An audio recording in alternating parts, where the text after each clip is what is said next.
So I'm pretty much sure so far you got a good idea about what do you mean by a small business and a tech startup, and why investors are always interested in investing in a tech startup instead of a small business. So in this video, now we will understand the various categories of startup. So you can categorize startup in two ways. Either you can categorize startup based on the kind of audience they are serving, or based on the kind of business model they have. So if you ask me to categorize startup based on their audience, you can basically categorize startup based on B2B, B2C, B2G, P2P. B2B is business to business, B2C is business to customer, and P2 is peer to peer. But I always feel comfortable categorizing the startup based on their business model. So we have startup business model like aggregator or marketplace kind of business model, where we have companies like Uber, Gojek, Amazon, Oyo. Oyo is somewhat a Airbnb of Asia. Then we have SaaS-based product. SaaS is also called as software as a service. So we have companies like HubSpot, Freshdesk, Airtable, Canva. All these are SaaS-based product. Then we have peer-to-peer platform. So this can be a peer-to-peer lending platform or a simple peer-to-peer transaction-based platform. So we have companies like OLX and Upstart. And then we have some direct product like Joule. So they are basically selling their product directly to customers and they are earning margin out of it. So we will understand about these business model in a very detailed way in module number 3. But in startup basics, I'm just going to cover some very basic concept because it's an ice-breaking session. So if you ask me what is marketplace, so basically Uber as a company will always try to connect drivers with customers.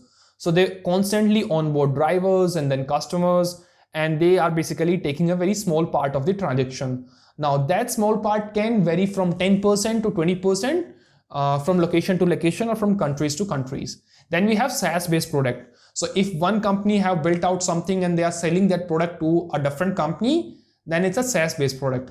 Now it can be a freemium, it can be a subscription base. We will understand about those things later in this course. But that's the basic overview of SaaS product. Then we have peer-to-peer. For example, we have companies like OLX where someone can list their product on OLX and other people can purchase that product.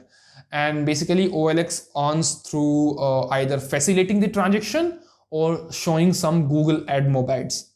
We will understand about all these kind of business model. But on the other direct product side, we have companies like Joule, which basically selling e-cigarettes and they are earning $2-3 on every product they are selling to customers. So let's understand a little more about aggregators and marketplace, because that's the favorite business model for a lot of startup which you can see around. So if you look at companies like Uber or Lyft or Oyo or Airbnb, all these are aggregators. They will always try to onboard the supplier side and then they'll onboard the buyer side. And then the network effect will kicks in and both the things will go hand in hand. I'll tell you what network effect is a little later in this video, but in simple sense, tell all those drivers that if you come to our platform, we will take the 10% of the complete transaction and will transfer the 90% of the business to your shoulder. Now, I might be going a little fast, I can understand, but I'm just covering the basic concept just to give you a perspective that how things are working. Once we are comfortable with these kind of terminologies and these kind of business model, then we'll jump into very fine metrics and very fine things which are happening in these companies to understand their business model, their revenue stream, their customer acquisition cost, their lifetime value, all these kind of factors we are going to understand. But before that, we have to have a basic overview of all these companies. What do you mean by aggregators? What do you mean by marketplace? How they are facilitating the transaction, how they are taking 5, 10, 20% of the margin, and how the business model really works. So let's understand the Amazon business model, how it is dominating the e-commerce market. So if you look at the traditional e-commerce channel, we have manufacturers, then we have wholesaler, then we have distributor, then we have retailer, then we have consumer. So this is your traditional supply chain in retail business. So whatever you purchase from a shopping mall or from anywhere, this is the basic supply chain that works. What Amazon do is they will always try to connect consumer with wholesaler. For example, a company named Adidas is manufacturing the shoes and the shoemaker is manufacturing those shoes in $49. Now in traditional business, those manufacturers are now selling their shoes to wholesaler. Now distributor are purchasing those shoes from wholesaler in $69. Then retailer are purchasing the same shoes from distributor in $79. And finally, retailer is selling those shoes to consumer in $89, which simply means that there is an increment of $10 at every step. So everybody is earning $10. So basically that's how a traditional supply chain works in retail.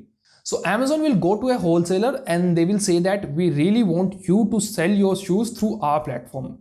And wholesaler say that, okay, I can try it out. So Amazon told them, you sell your shoes at a minimum cost of $59. We will take $10 in our pocket. We will add $5 of delivery cost and you can start selling your shoes in just $74. And you can sell your shoes in $74 or maybe in $80, $85. That's your choice. So you can see that from a traditional retail, this consumer was getting these shoes in $89, but now he is getting shoes from Amazon in just $74. So you can clearly see that Amazon have bypassed or removed the distributors and retailers from the supply chain. And that's how they are building a very strong e-commerce business model. Now, apart from bypassing distributors and retailers, I have seen Amazon also bypassing wholesaler, and then they are directly taking their product or manufacturing their product from manufacturers. And for that, there are multiple strategies like white labeling, fast shipping, fulfillment center will kicks in. To simplify the situation, Amazon will say to its reseller that instead of shipping our product from your own shop or from your own warehouse, you put your complete stock in our warehouse, and then it's our headache that how will we package, how fast we can ship those products. And that's why you will see that a lot of products which are coming from Amazon, you can easily get all those products within 24 hours because all those products are there in Amazon's fulfillment center, and Amazon is quickly packing all those products and shipping all those products as fast as possible. And that's why their business model of fulfillment center, white labeling, we will understand about these kind of business model a little later in this course, maybe in 4th or 5th module. But that's how Amazon strategy really works. They will bypass the distributor and retailer sometime. They will always try to bypass wholesaler if they are making a white label brand. So you can clearly see that Amazon have lots of white label brands like Amazon Basics, where you can find charger, data cables, and so many kind of product.